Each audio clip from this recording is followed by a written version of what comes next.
I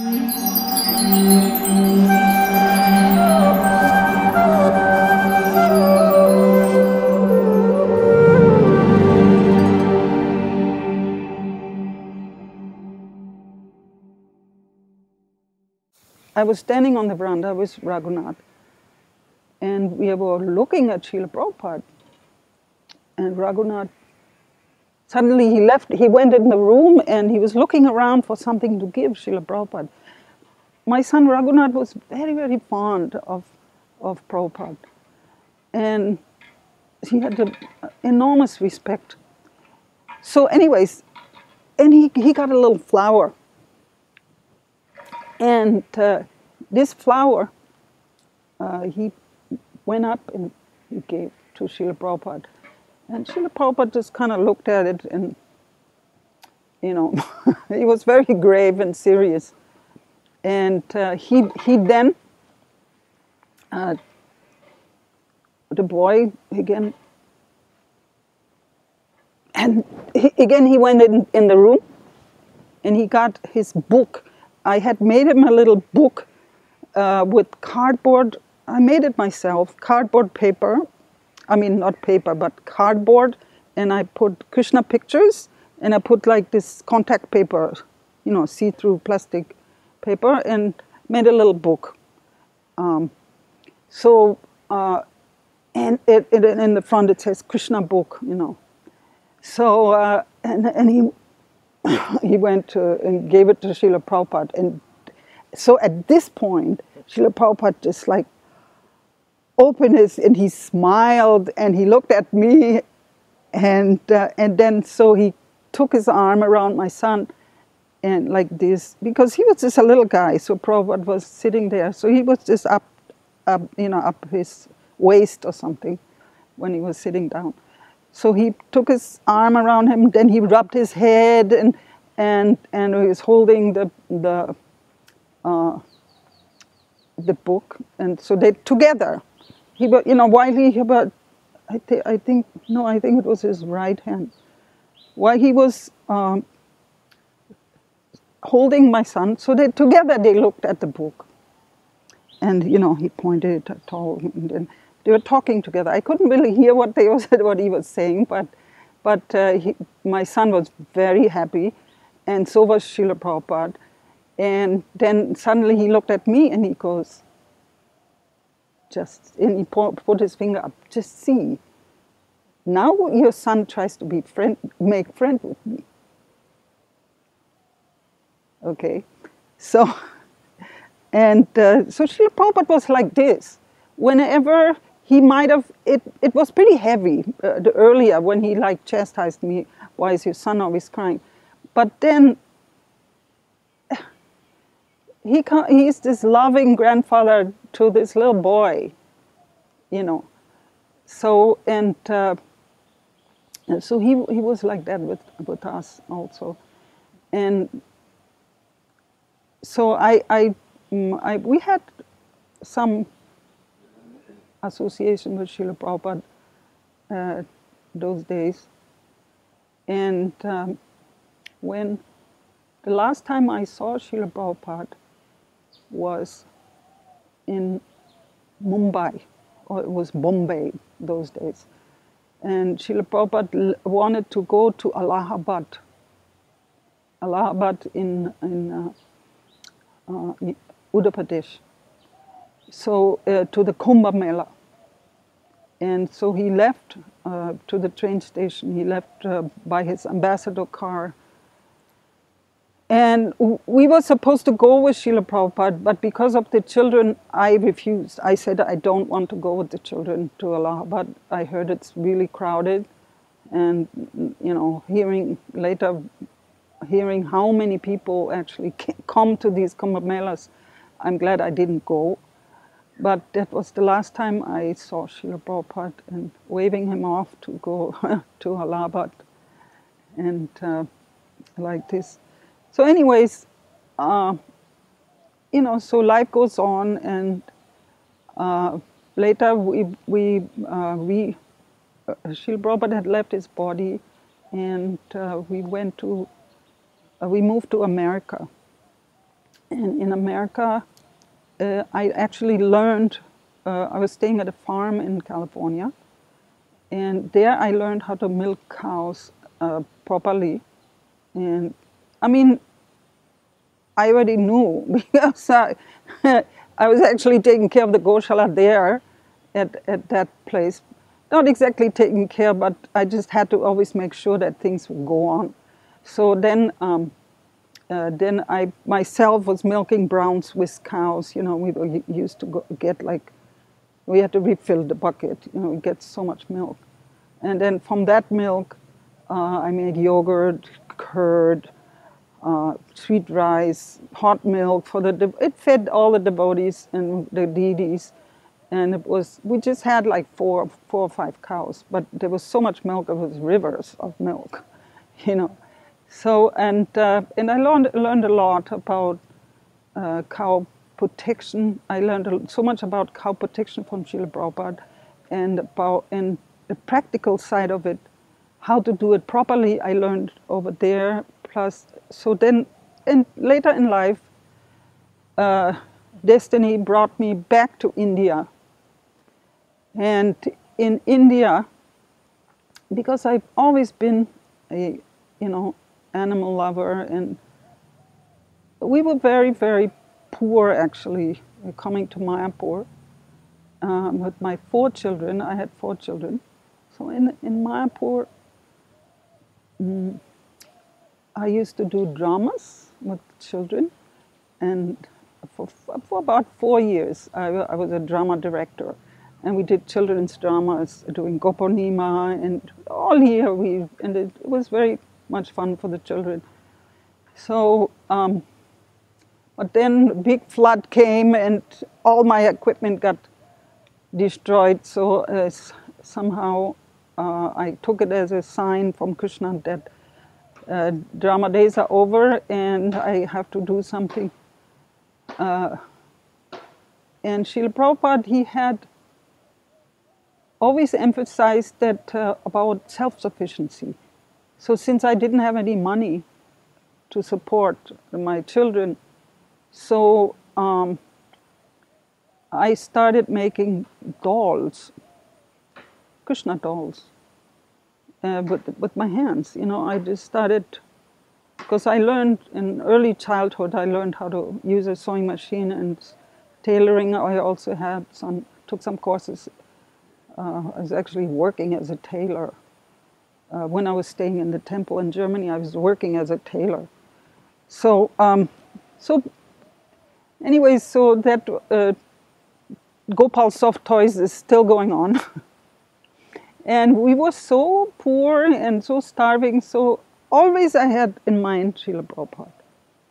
What does he want us to do in Mayapur? So I went to the Goshala and said, could I have a cow? You want a cow? Yes, I need milk for my children. We don't have so much money, but we need milk. I need milk for the children. So they gave me a cow and a bull with a bull calf. So the bull calf, we trained it.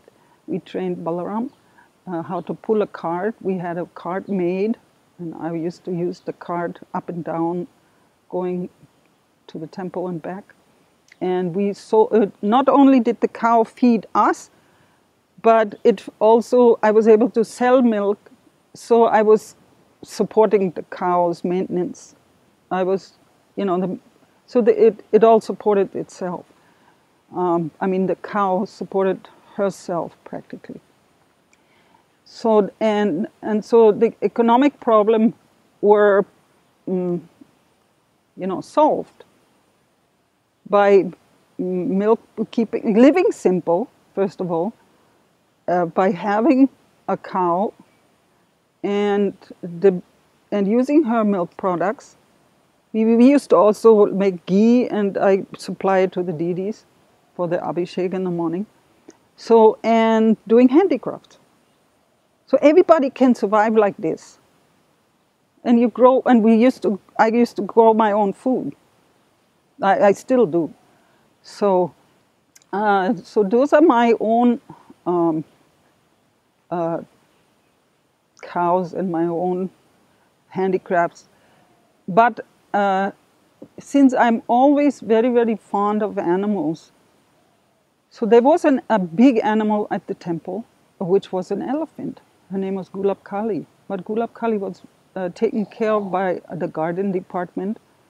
And basically they didn't have any proper idea how to take care. And there was not a trained veterinary doctor who know anything about elephants.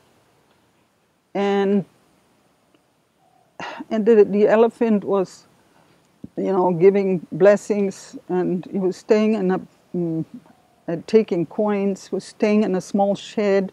It was very hot, and the bathing tank was a good size, but they didn't have a draining system. So the elephant would go in there in the same dirty water, and I don't know how often they emptied that water. I don't think very often, because it used to always look very, very green and slimy. And and she developed severe foot problems and everything. And sometimes I used to go and I check, and I thought, my older son, he came to Mayapur, and I said, this elephant, it worries me. And he said, Mom, they have people take care, don't worry. But soon enough, that didn't really save to be true. So they did have people to take care, but they didn't know how to take care. So she eventually died, and of several causes, different causes.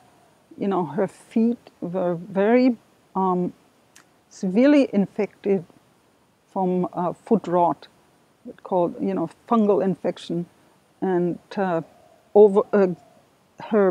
underneath the skin underneath her feet was overgrown totally. So little pockets developed and all this fungus, and she was always staying in the same place on a concrete floor.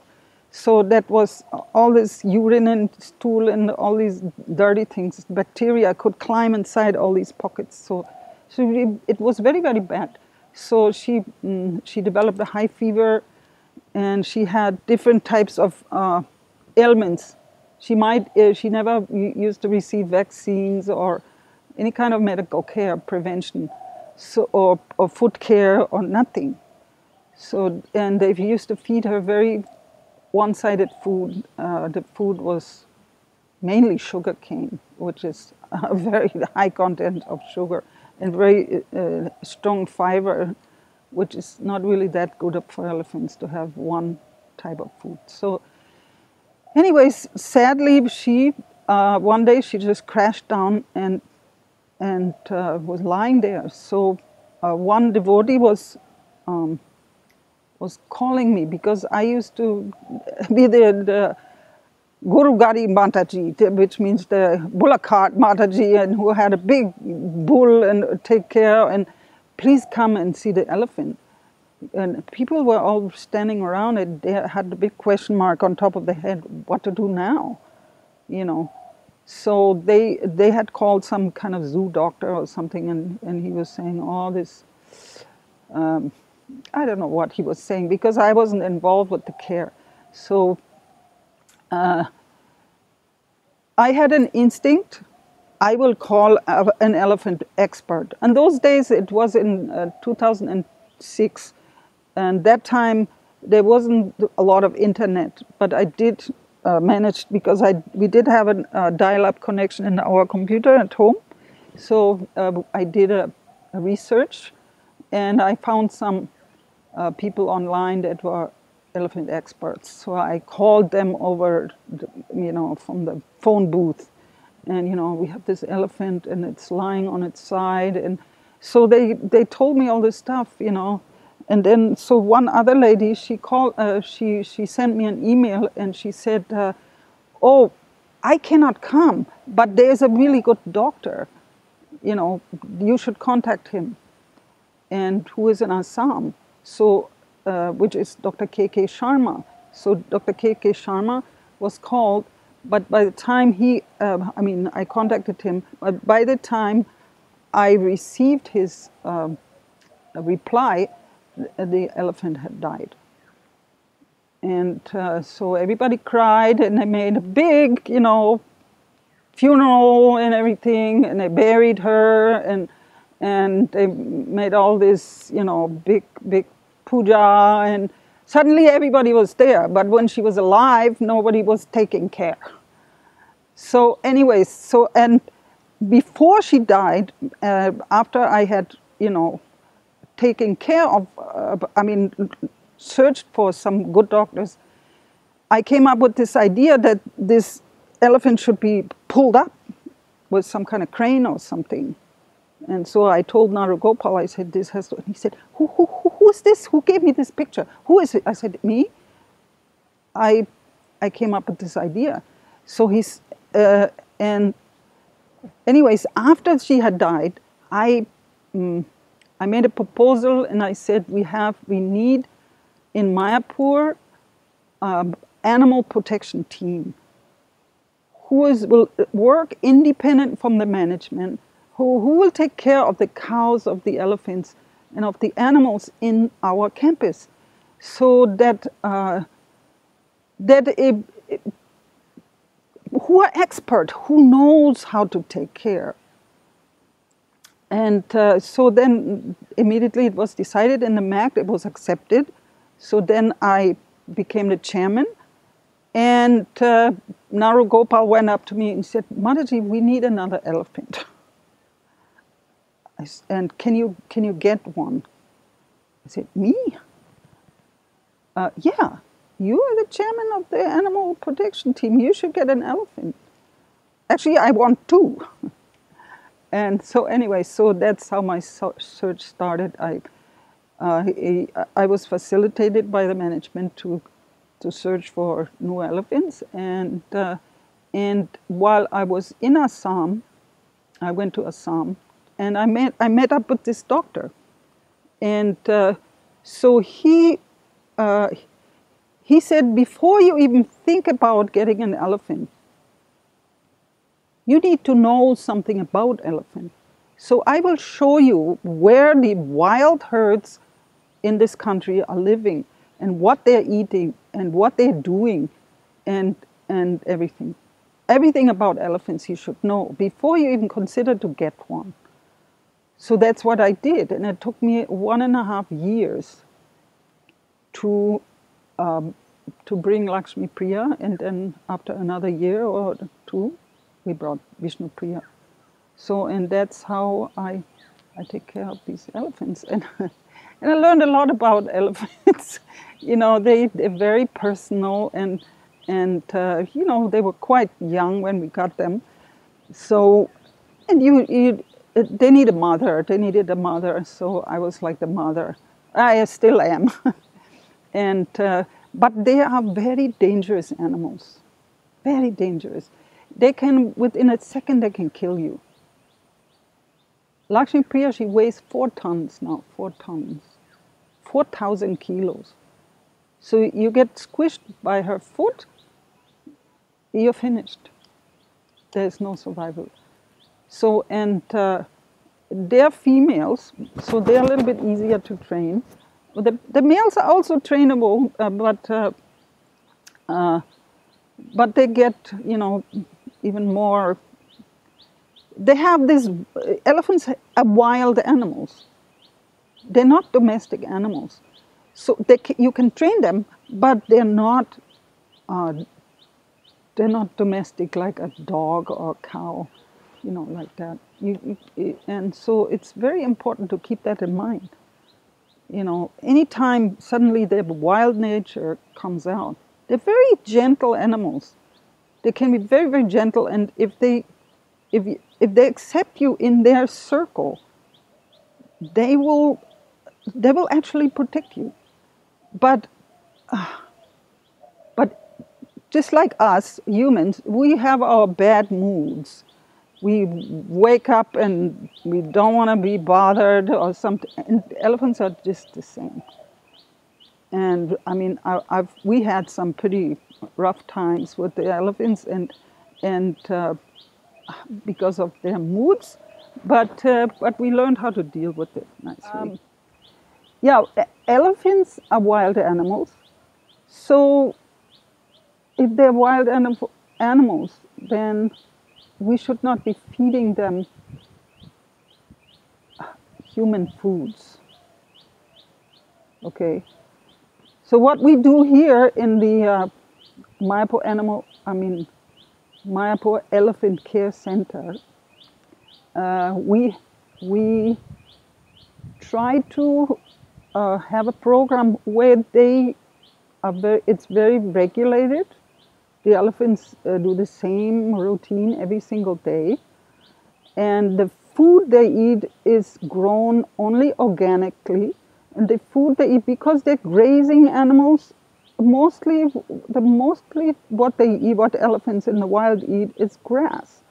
Grasses, which includes bamboo, which includes also banana trees, and they browse the different leaves.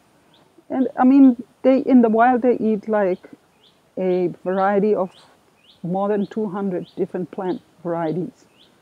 And so basically that's how we keep them healthy, and we bathe them 3 times a day. And everything that is grown, that we grow, we have our own plantation. We grow everything totally away from any kind of chemical fertilizer, no pesticides, nothing, no weed killer. Everything is grown organically. And that's how they stay healthy. We vaccinate our elephants for cattle diseases, because there's a lot of cattle in Mayapur, so they don't get sick. And we do foot care, because Gulab Kali, the old elephant, was staying on concrete floors, so we totally stay away from it. We rotate the elephants in the Elephant Care Center. They are just on the, like here. You saw them earlier. They're here under the shade of a tree. So the shade of a tree it's very important for the elephants, because it gets very hot in Mayapur. So they need to have some breeze and some air and not so much sun. And it is a very natural environment and very peaceful. And we don't allow the public to go and see the elephants and touch them, and because it puts stress on them.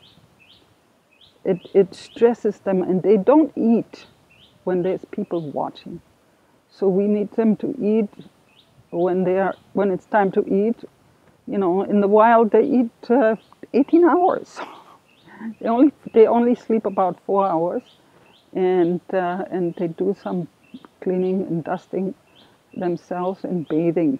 They do lots of bathing also. So we bathe them 3 times a day, and we do preventive foot care. We take care of the feet, so nothing will happen like with Gulab Kali. So the feet are very clean, and we do veterinary care. Every 3 months, our veterinary doctor comes. The same doctor, Dr. Sharma, Dr. Kushal Konwar Sharma. He comes from Assam, and he checks there for parasites. We give also deworming medicine, and he prescribes a schedule, what to give and how often and how much, and vaccination, anthrax, tetanus, and some other cattle diseases. And so many people ask why you have to have elephants in the temple in Mayapur. So that's a big question. Actually, the elephants are the servant of Radha Madhava. And Radha Madhava, he's our Lord. And in the winter season, when it's nice and not so hot, so the deities go out and devotees can do offerings to them, and they ride on the elephant, on Lakshmi Priya and Vishnu Priya. So we dress them up very gorgeously, and so they walk in a procession every Saturday, and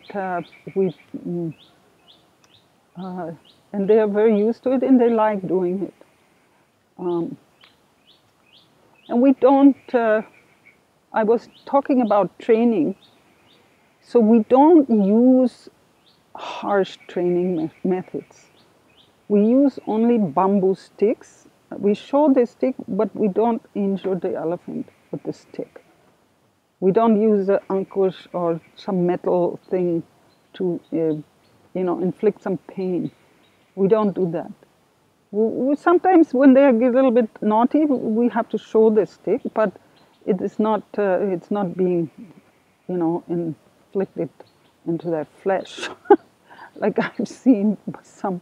Like actually, the case was with Gulab Kali. They said, "Oh, how Gulab Kali was so calm," and yeah, because she was in constant fear of this iron rod that was being inflicted inside her leg in the same wound. It was very horrible. So, and you could see our elephants are very, very relaxed. But then again, when people come and they want to touch them and everything, and some people say, "Why can't I touch them? Why? Why?" No, how would you like to be touched all the time? These are wild animals, and if they don't like the smell in your shirt, or if they have a bad day or something, they can kick you with their leg or they can push you with their trunk. Very strong animals, and it happens a lot in some temples where they keep elephants. People die.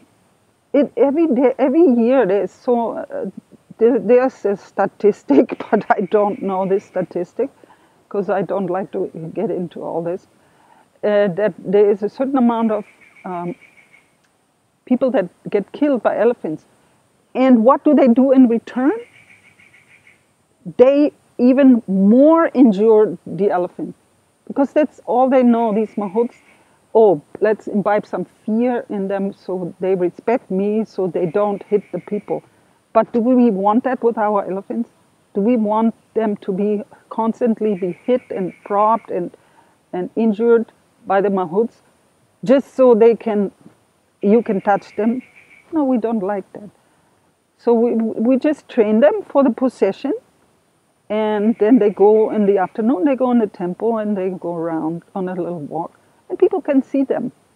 But what's the big deal? You don't let everybody feed them, and So this is like that. And I think it is fair, and as devotees of Krishna, we should take very nicely care of Krishna's animals. And so Hare Krishna, this is my service. It's a unique service, but I really love doing it. All my children are grown up, so I have two new children, which are Lakshmi Priya and Vishnu Priya. For the past 10 years now, I've been taking care of them. And I hope to continue this service. And we are training some other people. We have a nice crew that the mahouts are very slowly also becoming devotees. So, and that's the story of my life.